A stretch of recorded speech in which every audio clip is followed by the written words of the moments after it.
Family, greetings. We're here with the group Voices of Israel. This trip was unexpected for us.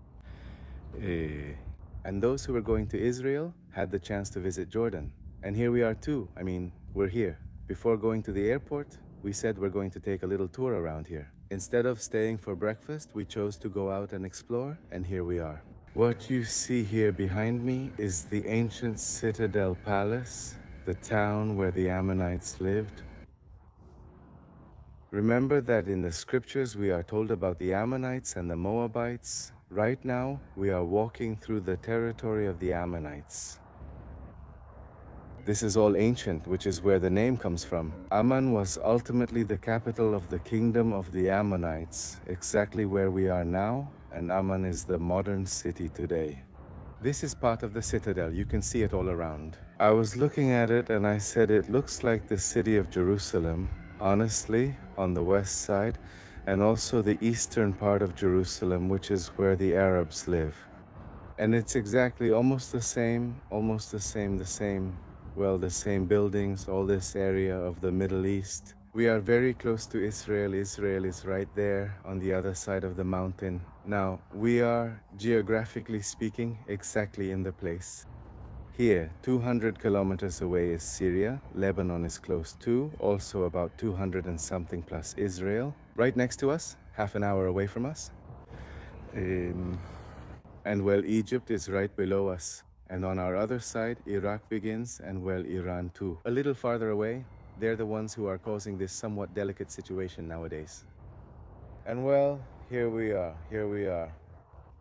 In a little while, we're going to visit the area of the Moabites, where the Moabites were, which is where he was from. Do you remember anyone well known in the scriptures who had something to do with King David?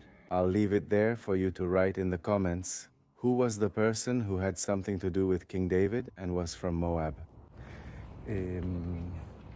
Write it for me there.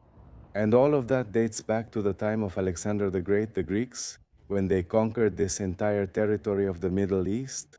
So theaters, temples, and everything else were built here. Everything you see over there. I'm almost with the group now. Here is the Byzantine church complex. Later on, what you see here. Thank you. Anyway, we keep going here, family, exploring the group of voices from February 2026. We will be here in Jordan, we will be in Egypt, and we will be in Israel. So, take advantage and sign up for 2026. That way you won't miss out on a spot.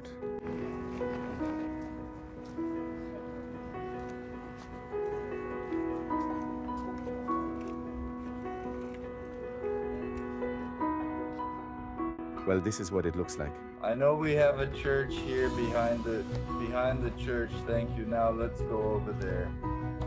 Here we have the commercial and economic power. Here is the plaza and the market, and all the shops used to be around it. And we have the power of the government there. I mean, the house, we say of the governor, Umayyad, there is like the palace. So we have the palace, the market, and the mosque. Just like that, more or less. The Umayyad period. This is the Umayyad period, starting from the 7th century, the end of the 7th century, and the 8th century was the Umayyad period. So, this was the reception area for the palace. That wasn't a mosque. The mosque is over there. That looks like a mosque, but it's not a mosque. That's the entrance to the palace. Let's see what it's like, and then we'll go around and come back to the mosque. Yes. Thank you.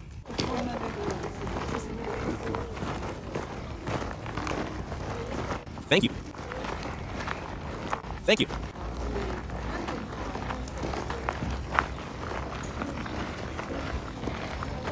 Thank you. Thank you. Thank you. I already had my turn to grab. I can't go up anymore. Thank you. Thank you.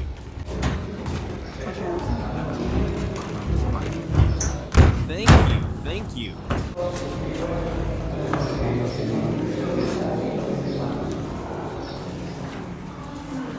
Thank you.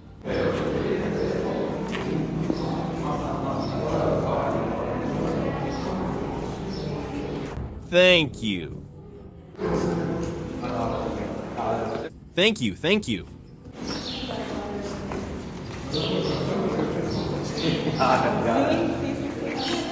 Well, that's the one to the palace that's over there. But look at the shape. You can also see the arches. The arches, this is very common in the Umayyad period, but also in Spain. The Umayyad dynasty, as we say, has a very important idea. The Umayyads, that dynasty that ruled from Damascus, are the same ones who ruled in Spain. Remember that in Spain there were the Arabs, the Muslims. For about 8 centuries, the ruling dynasty there in Spain was the same Umayyad dynasty from Damascus. So they ruled the Muslim world here for 100 years just until the arrival of the next dynasty. Did they kick them out of here? Anyway, they killed all the men except for one. He managed to escape from Damascus through all of Jordan, Egypt, and all of North Africa to Morocco, and from Morocco to Spain. He remained on the throne in Spain for centuries. That is the Umayyad dynasty, and that's why the architecture in Spain is very similar to the one here and in Damascus, especially because it's the same dynasty. Now, if you go to Spain, for example, the Mosque of Cordoba will be very similar to the mosque there in the palaces. Also, look at those arches with those little triangles. Look at the rosettes there. All of that is decoration. Umayyad, which is heavily influenced by whom? By the Persians. Anyway, because look, to be honest, the Umayyad dynasty or the Muslim empire itself. It was created in a very short time, very short time, because Muhammad was born in the year 570. By the year 600 and less than 100 years, there was already a Muslim empire. And grandote, so before they were like separate Bedouin tribes, even in conflict, so how did a civilization form so quickly? So since it didn't have its own distinct style, did it start to adapt or blend in as well? Yes, I mean being influenced by others, especially the two main ones. They were the two world powers of that time, which were the Persians and the Byzantines. The Christian Byzantines from Constantinople and the Persians in Persia, which is now Iran. So these two have influenced the architecture, and that's why all that style is known as the Umayyad style, but with a greater influence from Persia. But look, what shape does this have? A cross. The origin of this style is earlier, the Umayyad. This is a Byzantine church in the shape of a cross, and the cross shape has a dome on top, just like the Church of San Marco in Venice, exactly the same. This dome is restored or rebuilt by Spanish cooperation. Because Spain has many facilities here, a lot of work, especially with the Umayyad dynasty, because since the Umayyads were there for a long time, they give a lot of importance to the study and to the church. Of this dynasty. All right.